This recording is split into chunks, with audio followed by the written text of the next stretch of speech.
kadang kita naik, kadang kita turun, kadang kita berlari, kadang kita tersandung, tapi itu namanya kehidupan. Dan kalau kalian tadi sudah lihat di awal mulai acara tadi, sudah ada cuplikan bintang tamu yang akan kita undang. Waktu itu saya dan Nagita pernah datang ke rumahnya, tapi waktu itu kan kita ngobrol terbatas karena ada anak-anak. Kita nggak mungkin ngobrol sama anak-anak di depan anak-anak yang memang obrolan yang dewasa lah. Dan kali ini di Oke Bos kita akan mengundang beliau. Kesini langsung. Kita akan hadirkan lagi, kita akan ngobrol lebih dewasa, obrolan yang pastinya insya Allah bisa bermakna buat banyak orang. Karena hebatnya bintang tamu kita ini dalam keadaan apapun dia adalah perempuan yang tangguh. Ini dia, Mbak Widi Mulia.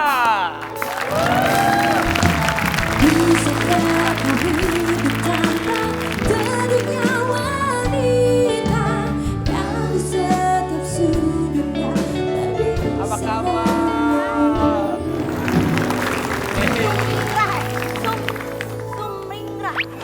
Sumringah. Gak apa-apa. Sumringah Terima banget. kasih. Masya Allah. Walau moodnya masih naik turun tapi di Oke Bos kita harus ceria. Ya. Ini fans. Idola. Iya ini idolanya. Apaan lu idola apa lu? Idola apa?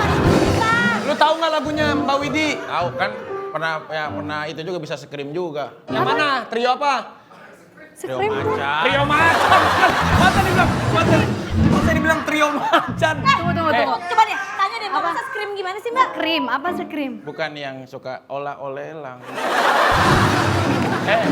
Happy Tree itu trio, tapi bukan Trio Macan ya. Sayang, dia bilang tadi itu Mbak Widi yang suka scream, maksudnya gimana sih? Yang gitu-gitu. Itu Widi Viera.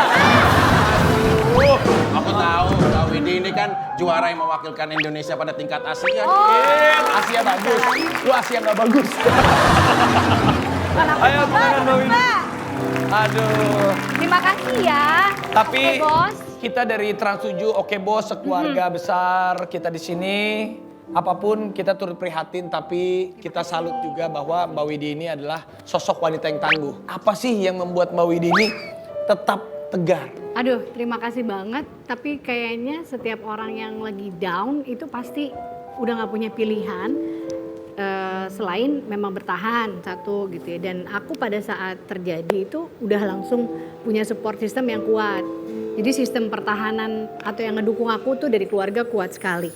Dan emang mungkin seklise itu ya, tapi memang setiap ibu pasti mau bertahan untuk anak-anaknya kan. Jadi anak-anakku ini pasti karena udah dari bayinya bareng sama kami gitu kan ya, kemana-mana kerja ya udah pasti tahu lah perasaan ibunya kayak gimana. Jadi ya kalau aku harus moving on supaya mereka ini juga kayak nggak ngerasa ada wah masalah besar gitu. Memang ada masalah. Anakku yang pertama aku cerita bahwa masalahnya seperti ini. Tapi mereka tahu Terbuka gitu. sama anak-anak Mbak Widi cerita. Aku terbuka. Kenapa akhirnya Mbak Widi memutuskan untuk cerita sama anak-anak? Oke. Kayaknya pertama aku by insting aja ya, Gi. Karena mungkin susah kayaknya nutupin sesuatu sekian lama tuh akan susah. Dan nanti media juga kan mereka pelan-pelan akan baca. Buat aku sih akan lebih bijak kalau kita mempercayakan anak-anak ini untuk jadi bagian mencari solusi bersama-sama. Karena Ngomongnya ini, gimana membuka pertama kali tuh? Apakah dikumpulin anak tiga-tiganya atau ngomong sama yang paling besar dulu? Aku ngomong ketiga-tiganya bahwa bapaknya harus pergi. Kan nanti dia akan nyari kemana gitu. Bapaknya pergi, bapak lagi mau bertanggung jawab sama satu kesalahan yang bapak buat.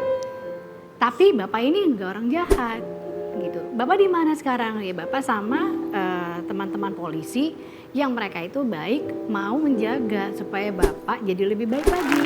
Tapi gimana kabar Mas Dwi? Aku nonton infotainment, nonton berita Mbak Widi udah jenguk Ya, kemarin di hari akhirnya aku memutuskan untuk merespon ke media itu mungkin kayak cara merilis emosi yang nggak keluar selama itu gitu. Jadi beberapa hari itu tuh aku kayak ya sedih pasti sedih, hancur mah pasti hancur, ya kaget ya kaget.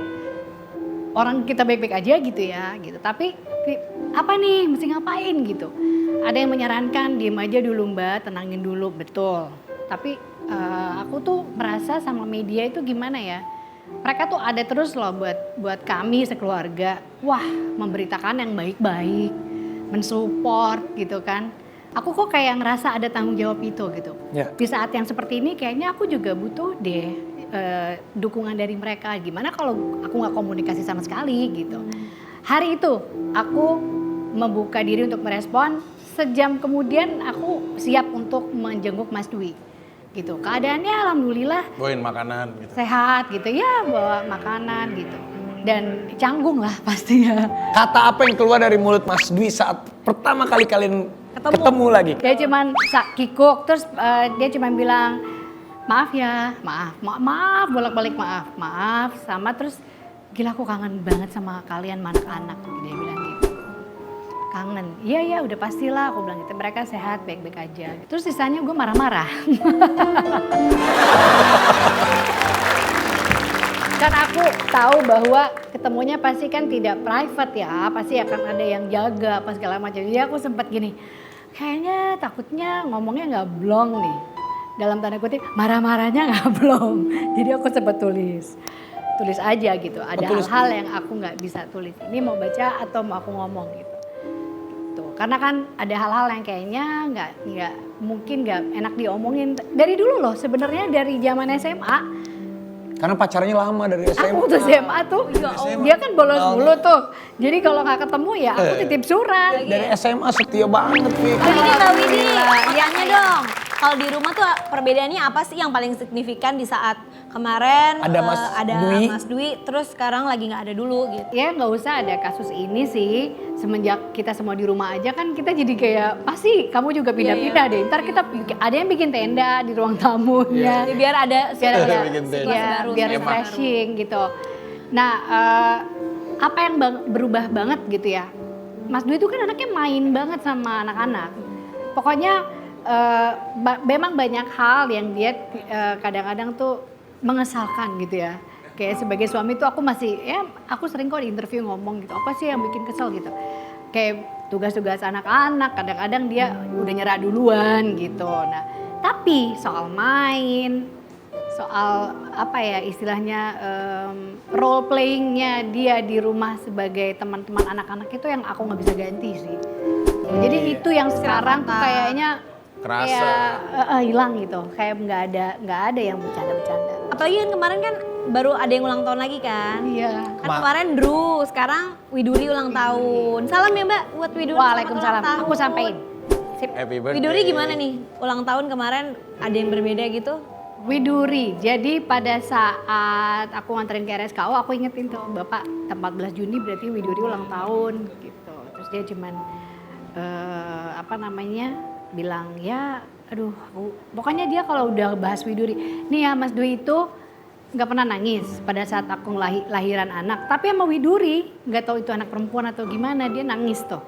Begitu dia diingetin ulang tahun pada saat aku ke RSKO dia cuman bilang ya aku nggak bisa ada di sana tapi ya udah nanti aku bikin sesuatu. Kayaknya dia lebih bisa memanfaatkan waktunya untuk gambar. Oh di sana ya gambar. Jadi minta alat tulis, minta alat gambar supaya dia menghabiskan waktunya menggambar sama buku-buku favoritnya minta dikirimin. Tapi juga ini ada dari anak-anaknya Mas Dwi dan Mbak Widi.